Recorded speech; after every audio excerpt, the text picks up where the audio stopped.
Hey everybody, welcome to Sound Freaks Online. I'm the head sound freak, Mark J. And today we're going to be doing a demo of the Soundful website. Now, if you're not familiar with Soundful, it's basically a content site. Actually, it's an online app that provides, one, the ability to download pre-made drum loops, tracks, full-blown songs that you could add your vocals to, or you could use in your podcast or that sort of thing. But two, and this is the reason I wanted to review it, it's a track generating tool that uses AI to generate completely new and unique exclusive tracks that you can use for your productions, and even give you the ability to use those on social media as well as streaming platforms. And it's different than BeatStars and Airbit and those sorts of sites in the respect that, one, it's not on a track-by-track basis that you purchase it, it's subscription-based.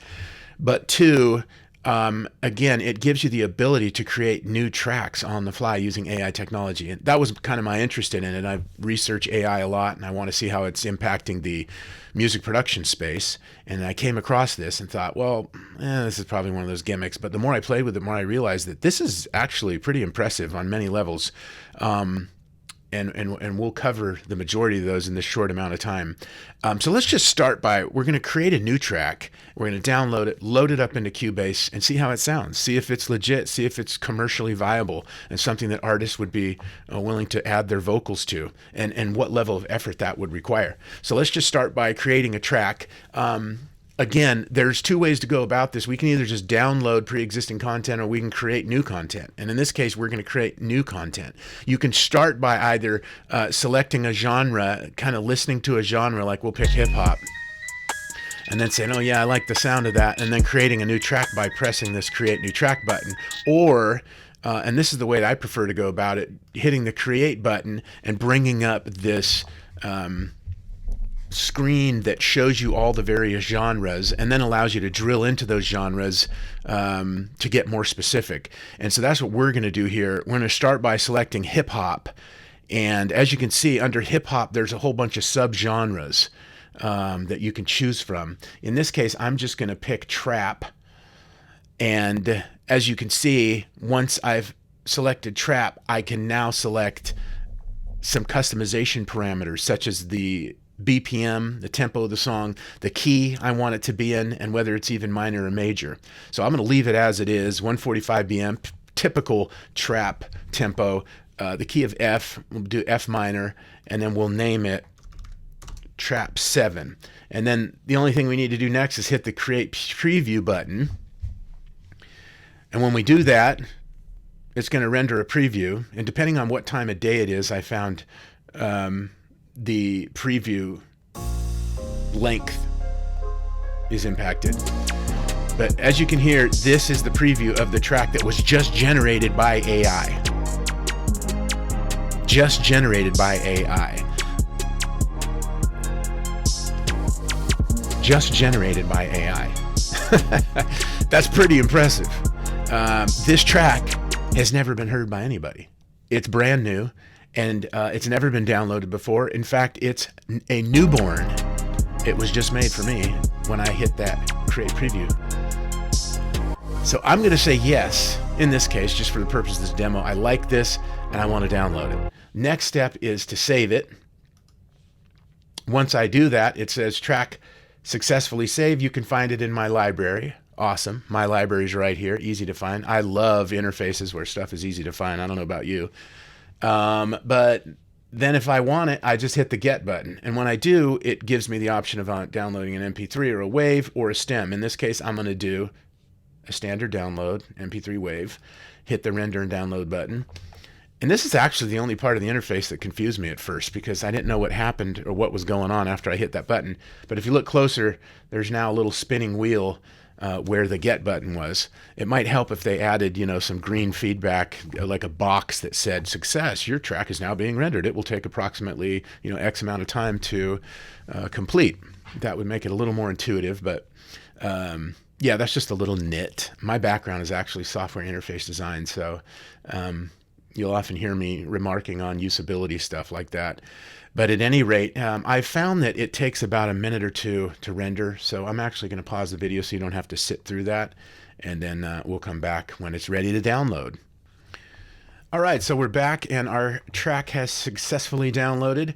And by the way, you'll get an email when it has been rendered, so you don't have to sit here and wait. And you'll notice that the get button is now a download button. I'm going to hit that. I select between WAV or MP3 or STEM or all, but in this case, I'm going to just select WAV and hit download. My experience is this is a pretty quick process. It downloads fairly quickly. And let's see, your download is in progress. And if you do this at night, by the way, it's almost like instant, but during the day, it's a little slower, but not much. As you can see, it already downloaded.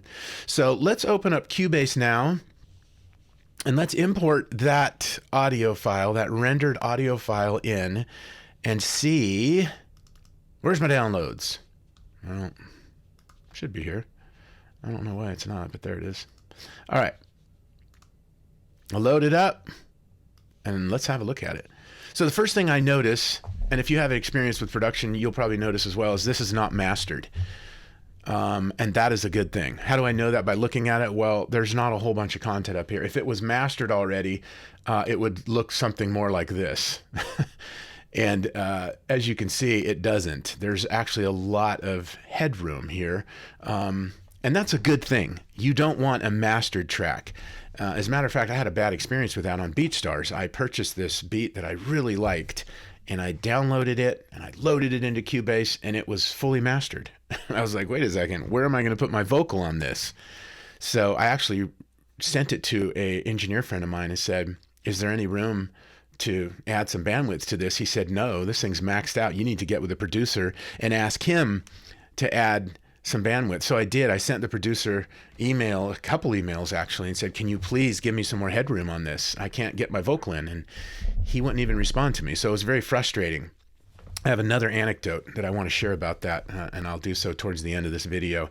But anyways, yeah, that kind of left a bad taste in my mouth about BeatStars. But this is good because it's not mastered. This is what we would call a pre-master. Let's play it back. As you can hear, it's a high quality mix. It's well balanced. It seems to be hitting at around, it looks like -5 dB with peaks above that. But the important thing is, since it's not clipping anywhere, we can either lower it or raise it depending on what we want to do. And it would be very easy to knock this track down to say, I don't know, -10. So we created a whole bunch of headroom to add our vocals and vocal plugins and all that good stuff. But that's the luxury of getting a pre-mixed track. So kudos to this company for giving you a pre-master track that you can easily edit. So let's take a look at it in Pro Q and see kind of what the frequencies are doing and what the balance is looking like. So as you can see, this is a well-balanced mix. It's very even. And as far as I can tell, there's a nice track, there's a nice pocket for the vocal right here, as you can see, kind of from here to here, which is where the vocal would sit anyway. With, some little peaks popping up here and there that would be easy to tame by just making, a little dynamic scoop right here and knocking them out for your vocals. I saw another one right about there that you could add another one for. Kind of even it out a little more. You could do some ducking, but at any rate, this would be very easy to add a vocal to.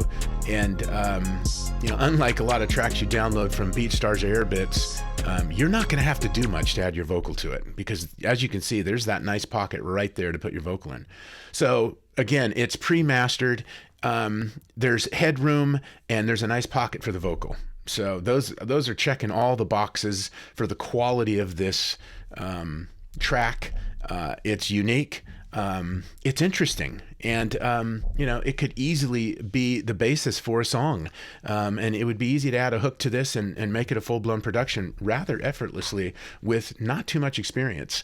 Get it pre-mastered, send it off to a mastering engineer, and get it online.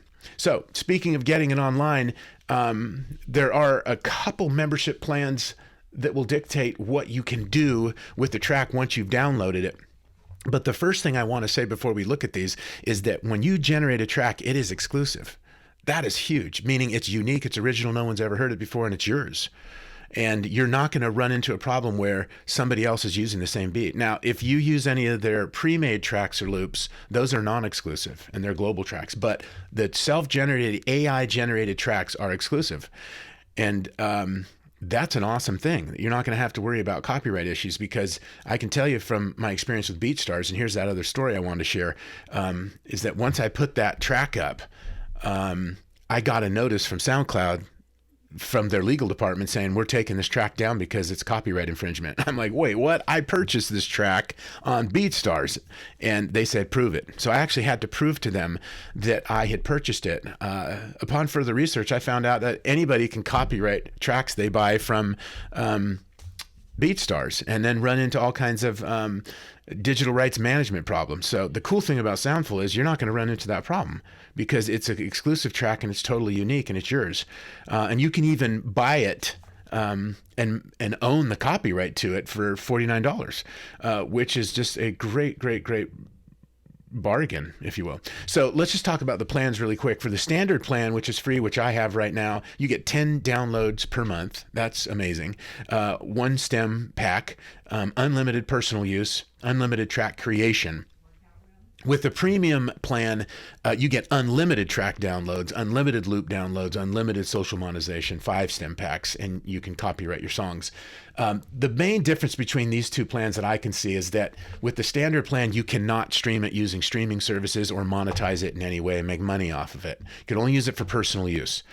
With a premium plan, which is only $89 a year, which is just insane, really, for an unlimited number of track downloads, you can monetize it.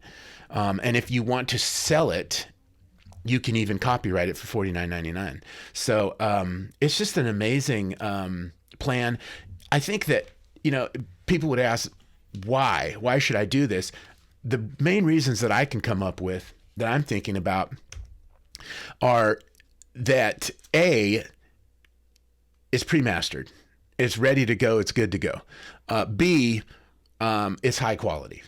And that puts it above even Splice. If you've used Splice, you know that you run into mix issues with their mixes all the time.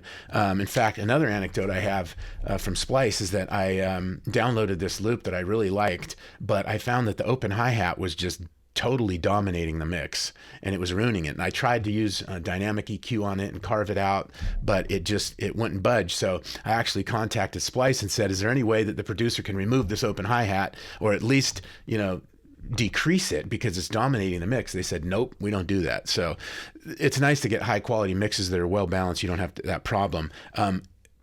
3, it's super inexpensive. 4, it's exclusive. It's yours, and you're not going to run into anybody else having it. So I think with the quality issues, the exclusive bonus, the extremely low pricing, it's a no-brainer. If I was a vocalist and I wasn't into the whole creation process and I just wanted to get my raps or my singing down and get songs out there and start sharing them, I would absolutely use this. For $89 a year, it's kind of a no-brainer. So I think that's about it for now. I just wanted to do a quick review of it and show you that this is a commercially viable, legitimate platform that offers an insanely good price for unlimited track downloads and the ability to even copyright them, which puts them heads and tails, I think, above Airbit and BeatStars and those other platforms. I think the next step for Soundful is to, offer more customization options, and maybe even the ability to specify a frequency range where your vocal sits. So the AI robot kind of carves that area out even a little more to make sure that there's a really nice pocket for your vocal to sit in. And maybe even some options like, that you want it to be, a little more mid-lows emphasized or high frequencies emphasized, or, maybe kind of some presets like sizzle, lo-fi, that sort of thing. But I think with those customization options, hey, this could be a game changer. So anyways, that's the review for now. Thanks for tuning in, and please subscribe to our YouTube channel and check out our website. We're gonna have all kinds of contest giveaways, all kinds of stuff out there to help you.